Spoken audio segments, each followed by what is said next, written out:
বাতাস এই পালে লাগবে আর আমাদের সামনের দিকে ঠেলে দেবে, কিন্তু যদি বাতাসের দিক পছন্দ না হয় তাহলে এই দড়িটা টানলেই হবে। বুম, পালটা বন্ধ হয়ে যাবে। খুব ভালো। আর একটু পরে অন্ধকার হয়ে যাবে, আর অন্ধকার নামার আগে যা যা কাজ আছে তার জন্য 1.5 ঘন্টা আমাদের হাতে সময় আছে। আর আমরা রাত পর্যন্ত ঘন্টার পর ঘন্টা কাজ করতে থাকলাম, যতক্ষণ না আমরা পুরোপুরি ক্লান্ত হয়ে পড়লাম। এখন প্রায় মাঝরাত। সবাই আপডেট দাও। চ্যান্ডলার, তুমি কি বানাচ্ছ? আমি নিজেই জানি না এটা কি যেন বলে। আমার মনে হয় না কারোর মাথা এখন ঠিকঠাক কাজ করছে। আমি কি একটা রাডার বানাচ্ছি? এতক্ষণে আমরা ঘুমিয়ে পড়ি। মনে হচ্ছে রাডারই বানাচ্ছি। হ্যাঁ, আমি এই করাতটা ইউজ করব। তুমি ঠিক আছো? কাজ শেষ। আর এটাই ছিল শেষ। এই পর্যায়ে আমরা এই দ্বীপ থেকে একবারের মতো মুক্তি পাওয়ার জন্য দলগতভাবে যা যা করার দরকার ছিল সবই করে ফেলেছি। রাতে ঘুমানোর সময় আমার মাথায় শুধু একটাই চিন্তা ঘুরপাক খাচ্ছিল, এই দ্বীপ ছেড়ে বাড়ি ফেরা, আমার পরিবারকে আবার দেখা। কিন্তু সেখানে পৌঁছানোর একটাই উপায়, এই অস্থায়ী নৌকায় করে এই বিপজ্জনক সমুদ্র পার হওয়া। আর আজকে আমাদের সবার ভাগ্য নির্ভর করছে প্রকৃতির ওপর। আজকের দিন শেষ হবার আগেই আমরা ওই দ্বীপে থাকবো। আর প্রকৃতির সাথে লড়াই করতে আমাদের সম্বল এই পালতোলা নৌকা, আর তার সাথে আমাদের সকলের একতা। চলো সমুদ্রটা দেখো, অবশেষে এটা সত্যি হতে চলেছে ভাই। আমার তো বিশ্বাসই হচ্ছে না। 1 সপ্তাহ পরিশ্রমের পর এই জিনিসটাই আমরা বানাতে পেরেছি। এবার তাহলে সময় হয়ে গেছে আমরা যাত্রা শুরু করে ওই দ্বীপে পৌঁছানোর আগে, বা টাইটানিকের মতো প্রশান্ত মহাসাগরের মাঝখানে হারিয়ে যাবার আগে। টাইটানিক আটলান্টিকে ছিল। তুমি সব নষ্ট করে দিলে।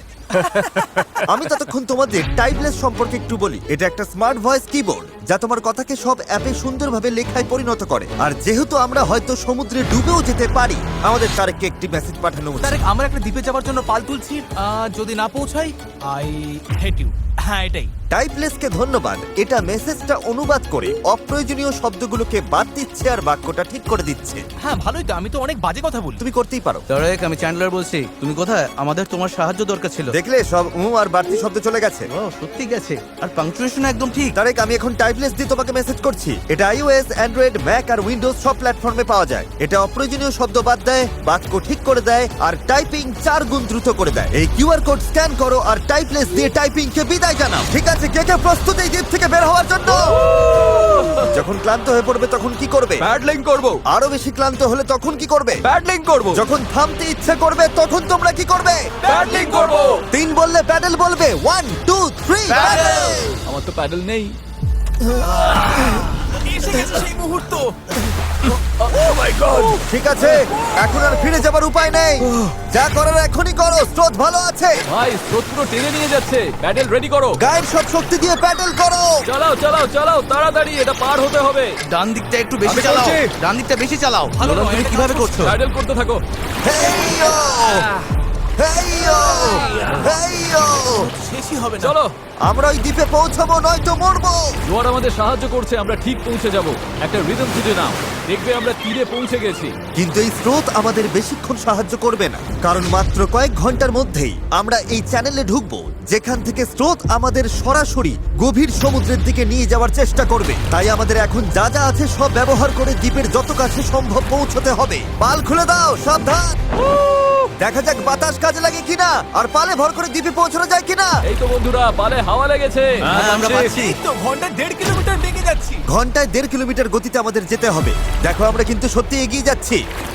আমরা এখন দ্বীপ থেকে এতটা দূরে চলে এসেছি যে এখান থেকে দ্বীপটা আর দেখাই যাচ্ছে না। আর এর কারণ হলো আমাদের এখনো 8 কিলোমিটার পথ যেতে হবে, আর আমাদের কোনো ধারণাই নেই এতে কতটা সময় লাগতে পারে। 20 মিনিট হয়ে গেল। সবার কি অবস্থা? খুব ক্লান্ত লাগছে। খারাপ লাগছে, আমার অলরেডি বমি পাচ্ছে। সরি বন্ধুরা, আমাদের পুরো সময়টাই প্যাডেল করতে হবে। কিন্তু এটা পরিষ্কার ছিল যে যদি আমরা 4 জন টানা কয়েক ঘন্টা দাঁড় টানি, ভাই, আমার তো হাত ব্যথা করছে। হ্যাঁ, এটা তো হওয়ারই ছিল। তাহলে চ্যানেলে পৌঁছানোর আগেই নিজেদের সব শক্তি শেষ হয়ে যাবে। আমরা সোজা হাওয়ার অপোজিটে যাচ্ছি। এটা পাগলামি। আমাদের জাহাজের ক্যাপ্টেন হিসেবে ডান দিকে প্যাডেল চালিয়ে যাও। হ্যাঁ, চেষ্টা করছি। চালিয়ে যাও, থামবে না। আমার পিঠ ব্যথা করছে, তাই আমি ঘুমোতে ঘুমোতে প্যাডেল করছি। হেজ একটা স্ট্র্যাটেজি বার করলো। মনে হচ্ছে এইভাবে প্যাডেল করা ঠিক হচ্ছে না। আমরা 15 মিনিট করে চেঞ্জ করব, তাহলে সবাই একটু করে বিশ্রাম পাবো। ডান পাশে 3 জন থাকি। নোলান, তুমি এদিকে এসো। আমরা পালা করে প্যাডেল করছি আর একজন করে বিশ্রাম নিচ্ছে। এখন আমি বিশ্রামে রয়েছি। আমার কাঁধটা খুব ব্যথা করছে। জিমি, জায়গাটা পাল্টাবে? ঠিক আছে, আমি তাহলে সামনে যাচ্ছি। চলো বন্ধুরা। এখন আমরা ভালোই এগোচ্ছি। হ্যাঁ, জীবন মরণের লড়াই ভাই। প্রায় 45 মিনিট হয়ে গেছে আর মনে হচ্ছে আমরা প্রায় 20% চলে এসেছি। কিন্তু আমরা যখন চ্যানেলের দিকে এগোতে লাগলাম তখন পরিস্থিতি খারাপ হতে শুরু করলো। এই রে, ওর প্যাডেল ভেঙে গেছে, দেখো। ভাই এটা তো বড় সমস্যা। আমি জানি এটা গুছিয়ে দিচ্ছি, আশা করি কাজ করবে। না, এতে কাজ হবে না, কিন্তু যাই হোক আমাকে চালিয়ে যেতে হবে। আর আমাদের প্যাডেল ভেসে যাচ্ছে। দাঁড়াও, এই দেখো, নৌকার একটা অংশ জলে পড়ে গেছে, এমনকি হেজও পড়ে গেছিল। আমাকে প্যাডেল করতেই হবে। সরি গাইস, এতে আমাদের ক্ষতি হলো। আর তাছাড়া আমরা সঠিক দিকেও যাচ্ছিলাম না। আরে দাঁড়াও, আমরা তো একই দিকে ঘুরে যাচ্ছি খালি। আমরা পথ হারালেই প্যাডেল করতে হবে। রেডি, চলো। লম্বা টান দাও, যত জোরে পারো টানো। হাওয়ার বেগ বাড়ছে, আমি আমার সব শক্তি দিয়ে দিচ্ছি। যত জোরে টানবো ততই নৌকা ঘুরবে। ভালো হচ্ছে, দেখো আমরা ঘুরছি। ঠিক আছে, আমরা আবার সঠিক পথে চলে এসেছি। এখন আমরা ঠিক দিকেই যাচ্ছি। আমরা এগোচ্ছি। শুরুটা কঠিন ছিল, কিন্তু আমরা এখন ছন্দ পেয়ে গেছি। সমুদ্রের মাঝে প্যাডেল করার জন্য এর চেয়ে ভালো দল আমি চাইতামই না। আমরাও। আমরা যে দ্বীপ থেকে এসেছি সেটা এখন অনেক দূরে। বিচটাকে আর দেখাই যাচ্ছে না। এখান থেকে আমরা খুব সহজেই যাচ্ছি, যদি অনেক কাজ বাকি। আসলে কাজ তখনো অনেকটাই বাকি ছিল, কারণ যত এগোচ্ছিলাম ততই ক্লান্তি বাড়ছিল। আমি জানি। আমি ডিহাইড্রেটেড। চ্যান্ডলার, কেমন লাগছে তোমার? ঠিক আছে তো? অসুবিধা হচ্ছে না তো? শরীর খারাপ লাগছে। আমি জানি না আমরা আর কতটা দূরে রয়েছি। মনে হচ্ছে কয়েক ঘন্টা হয়ে গেছে, অন্তত 2 ঘন্টা তো হবেই। আর আমরা টানা 6 দিন ধরে 12 ঘন্টা করে নৌকো বানিয়েছি, তাই আমরা সবাই ক্লান্ত। জানি না কেন আমার কাঁধ একদম অবশ হয়ে গেছে। চ্যান্ডলার, আমার জায়গায় তোমাকে আসতে হতে পারে। ব্যথায় চোখে সর্ষে ফুল দেখছি, তবে আমার আরো বেস্টেক চাই। সূর্যটা পুরো মাথার উপর, গরমে পুরো অমলেট হয়ে যাচ্ছে। এটা খুবই কষ্টকর। সত্যি বলতে জানি না আদৌ পৌঁছতে পারবো কিনা। কিন্তু আমি যেমনটা বলেছিলাম, এই খালের ভেতরে আমরা যে স্রোতের মুখোমুখি হব তা এতটাই শক্তিশালী যে এটা আমাদের একপাশে বিপজ্জনক খোলা সাগরের দিকে ঠেলে দেওয়ার জন্য সবকিছু করবে। আর এখন আমরা কয়েক ঘন্টা দূরে নই, বরং কয়েক মিনিট দূরে। ও, ঢেউ তো খালি বেরিয়ে যাচ্ছে। এটাই সেই চ্যানেল। আমরা এখন খোলা সমুদ্রে আছি আর এখন আমরা খুব সহজেই অন্যদিকে চলে যেতে পারি। ড্যারিয়াস, এখন থামো থামো, আর দাঁড় টেনো না। আরে তুমি বুঝছো না, আমরা যদি 5 সেকেন্ডও থামি আমরা পুরো ঘুরে যাব। হ্যাঁ আমি জানি, কিন্তু হাওয়া ঘুরে গেলে সমস্যা হবে। আমরা তো এখন সেদিকেই ঘুরতে চলেছি। ঠিক আছে বন্ধুরা, চলো। আমাদের এই চ্যানেলটা পার হতেই হবে। এখানেই সবচেয়ে বেশি স্রোত আর হাওয়া, আর তোমাদের শক্তি আমাদের দক্ষিণে ভেসে যাওয়ার হাত থেকে বাঁচাচ্ছে। আমি একবারও থামিনি কিন্তু। এটাই দরকার। আমার মনে হচ্ছে আমরা খেই হারিয়ে ফেলছি, কন্ট্রোলের বাইরে চলে যাচ্ছে সবকিছু। কিন্তু আমাদের শক্তি কাজে লাগাতে হবে। পেছনে চলো, পেছনে চলো, পেছনে। আমরা চেষ্টা করছি, করেই যাচ্ছি। আমি সত্যি যত জোরে পারি বইটা চালাচ্ছি। এই জন্য তোমাকে ভালোবাসি। আহ, আমরা ক্লান্ত, কিন্তু হার মানছি না। আমার মনে হচ্ছে আমি বমি করে ফেলবো। আর মারা কোনো অপশন নয়। আমরা এখানে হারার জন্য আসিনি, কোনো সন্দেহ নেই। 100% এটা আমরা করেই ছাড়বো। আমার হাতগুলো নুডলসের মতো হয়ে ওগুলো গেছে। তো আগে থেকে নুডলস ছিল। আমি যদি ওখানে যাই না তাহলে কিন্তু জাহাজ ঘুরিয়ে দেবো। ঘন্টার পর ঘন্টা ধরে স্রোত আমাদের বাঁ দিকে টেনে নিয়ে যাচ্ছিল, সবাই একসাথে, সবাই একসাথে। আবার ডান দিকে টেনে নিয়ে যাচ্ছিল। প্যাডেল করো, কেউ হাল ছেড়ো না। আমরা গোল গোল ঘুরছিলাম। আমার প্রচন্ড মাথা ঘুরছে। কাম অন, চলো সবাই একসাথে। আমরা বুঝতে পারলাম যে আমরা একটুও এগোচ্ছি না। মনে হচ্ছে আমরা ওখানে আটকে গেছিলাম। আমরা এখানে আটকে পড়েছি। এই মুহূর্তে এসে সমুদ্রের মাঝখানে আমরা তখন হার মানতে বসেছিলাম। কি মনে হয় আমাদের নিচে হাঙর আছে? 100% নিশ্চিত। এখন আমরা এত দূরে চলে এসেছি যে ফিরে যাওয়ার উপায় নেই, আর আমাদের মধ্যে সামনে এগোনোর কোনো শক্তিও নেই। মনে হচ্ছে জিমি এখনই বমি করে ফেলবে। আমি আর চ্যান্ডলার এখন দুর্বল হয়ে পড়েছি। আমরা প্রায় মাঝে মাঝে 6 ঘন্টা ধরে প্যাডেল করছি। ড্যারিয়াস সারাক্ষণ ঘুমোচ্ছে, হ্যাঁ হাল ধরেছিল আর পাল সামলাচ্ছিল। আর জিমির সিকনেস হয়েছে, আর আমাদের শরীর আর চলছে না। আমি আর পারছি না। আমি আর চ্যান্ডলার এখন দুর্বল হয়ে পড়েছি, তাই এই অভিযানের সব দায়িত্ব এখন হেজ, নোলান আর ডেরিয়াসের কাঁধে। চালিয়ে যাও ডেরিয়াস। থ্যাঙ্কস ভাই। দ্বীপটা এখনো 6 কিলোমিটার মতো দূরে। আমরা যদি দ্বীপ থেকে সঠিক হাওয়ার দিকে যাই তবে স্রোত আর হাওয়ার সাহায্য নিয়ে এগোতে পারবো। কিন্তু সমস্যা হলো শুরুতে আমরা এতটা পিছিয়ে গেছি যে এখন আমাদের অনেকটা পাহাড় বেয়ে ওঠার মতো অবস্থা, যাতে আমরা ঢাল বেয়ে নিচে নামতে পারি। ওদের চেষ্টা সত্ত্বেও পুরো দল একসাথে কাজ না করলে আমরা কখনোই সফল হতাম না। মনে হচ্ছে একটু এগোচ্ছি না আমরা। আমি কাঁপছি, সত্যি সত্যি কাঁপছি। আমরা লাস্ট 7 ঘন্টা ধরে সমুদ্রে আছি, কিন্তু নৌকাটা আমরা যেমন ভেবেছিলাম তেমন এগোচ্ছে না। সত্যি ভেবেছিলাম আমরা পারবো। ভেবেছিলাম অনেকটা পথ আমরা এগিয়ে এসেছি, কিন্তু যখনই আমরা প্যাডেল করা বন্ধ করলাম তখনই আমরা পিছিয়ে গেলাম। এখন আমরা প্রশান্ত মহাসাগরের মাঝখানে হারিয়ে যাচ্ছি। মনে হয় এখন ফ্লেয়ার বের করতে হবে। আমি না বলবো না। ভাই আমি কিন্তু আর পারছি না। আমি 7 ঘন্টা ধরে প্রায় একটানা প্যাডেল করছি, ভীষণ টায়ার্ড। আমি আর পারছি না, সত্যি পারছি না। আমি আর টিকে থাকতে পারছি আর না। খারাপ ব্যাপার হলো দ্বীপটা একদম সামনে, মানে এতটাই সামনে অথচ অনেক দূরে। পাল তোলার আগে আমরা সবাই একটা প্রতিজ্ঞা করেছিলাম যখন প্যাডেল করা বন্ধ করতে ইচ্ছে করবে তখন আমরা কি করব? প্যাডলিং করবো। এই নৌকায় প্রায় নিস্তেজ হয়ে শুয়ে থাকতে থাকতে 2 দিন আগে বলা আমার কথাগুলো খুব মনে পড়ছিল। কখনো কখনো বন্ধুদের সাথে একটা দ্বীপে আটকে গিয়ে একটা নৌকা বানানো বেশ ভালো একটা ব্যাপার। এই লাস্ট এক সপ্তাহে আমি অনেক মজা করেছি। যখন সব আশা ছেড়ে দিয়েছিলাম ঠিক তখনই যেন অলৌকিকভাবে প্রকৃতি আবার আমাদের সাহায্য করতে শুরু করলো। তুমি খেয়াল করেছো কিনা জানি না, আমরা কিন্তু কিছু না করেই ধীরে ধীরে দ্বীপের দিকে ঘুরে যাচ্ছি। কারণ জোয়ার উঠছে, তাই স্রোত আমাদের পাড়ের দিকে নিয়ে যাচ্ছে। আর তখন আমরা আসলে বুঝতেই পারিনি যে আমরা আসলে চ্যানেলটা পেরিয়ে গেছি। দারিয়াস, আমরা কি কাছে যাচ্ছি? 4.6 কিলোমিটার দেখাচ্ছে। তোমরা কি আরেকবার চেষ্টা করতে চাও?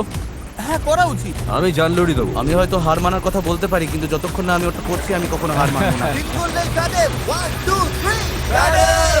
এখন সত্যি মনে হচ্ছে সম্ভব। আমরা প্যাডেল করছি প্রায় 8 ঘন্টারও বেশি সময় ধরে।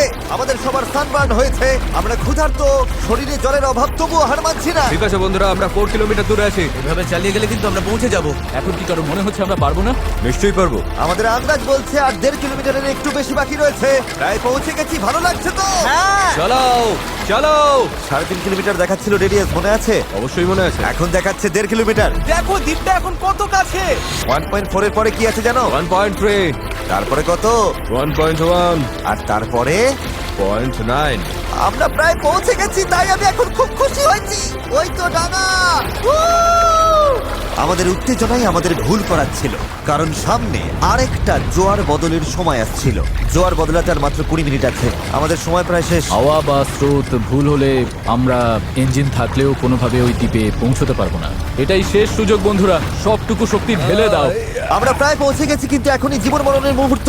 আমরা হয়তো 1.5 কিলোমিটারের 3 ভাগের 1 ভাগ দূরে আছি, কিন্তু স্রোতের তোরে আমরা ভেসে গেলে এই দ্বীপটা পুরোপুরি মিস করবো আর ভিডিওটা একেবারে দফারফা হয়ে আমরা যাবে। অনেক বেশি ডান দিকে চলে ভাই, যাচ্ছি। আমরা মিস করে ফেলবো। এটা কি ইয়ার কি নাকি? চলো বন্ধুরা, আমাদের আরো জোর লাগাতে হবে। এটাই শেষ, এটাই শেষ 15 মিনিট। জোর লাগাও, জোর লাগাও। 11 ঘন্টা ধরে আমরা এই নৌকায় আছি, এখন আমরা হার মানবো না। এটাই আমাদের সময়, আমরা দ্বীপটা দেখতে পাচ্ছি, আমরা দ্বীপে পৌঁছতে পারি। একসাথে করো। আর মাত্র 10 মিনিট। ভাই আমি এক্ষুনি বমি করে ফেলবো। আমরা যখন ঠিক প্রায় 95% পথ পেরিয়ে গেছি, তখন সবকিছু আবার ভুল হতে শুরু করলো। হাওয়ার দিক পুরোপুরি বদলে গেছে, পাশ থেকে জোরে হাওয়া বইছে। আমরা কি পাল নামিয়ে দেবো? মনে হচ্ছে এটা আমাদের দক্ষিণে ঠেলে দিচ্ছে। পাল ছাড়া আমরা হাওয়ার সাথে লড়তে পারবো না। তুমি বুঝতে পারছো না হাওয়াটা কোন দিক থেকে আসছে? হাওয়া তো একদম আমাদের মুখের ওপর। এবার মনে হয় পাল তোলা উচিত। এটার কোনো মানে হয় না আমার কাছে। আমরা দূরে চলে যাচ্ছি। 5, জোর লাগাতে হবে, নইলে মিস করবো। ডান দিকে, ডান দিকে, ডান দিকে। চলো শুরু করি। 4, সমুদ্র এত কঠিন কেন? 3, জোরে চালাও, চালাও। 2, প্রয়োজন আর হলে ছিল আমি না। হাত দিয়েও প্যাডেল করবো। বড় ঢেউ, বড় ঢেউ। আর চলো, নিজের সবটুকু শক্তি দিয়ে দাও। আমি চেষ্টা করছি ভাই। চলো, চলো, চলো।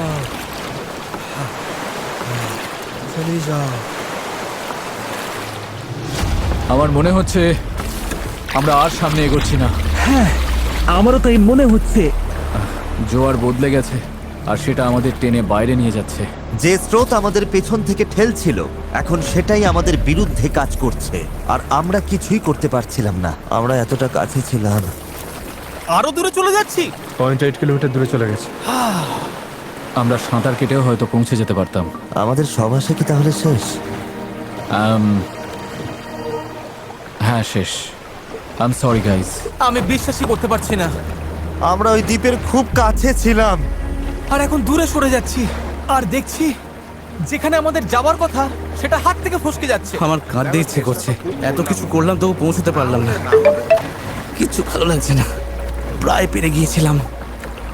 এই নৌকায় প্রায় 12 ঘন্টা ধরে দাঁড় টানা আর পাল চালানোর পর, ওহ, আমরা যদি আর মাত্র 20 মিনিট আগে পৌঁছতাম, তবে আমরা ওই দ্বীপে থাকতাম। আমরা ওখানেই ছিলাম, সরি গাইস।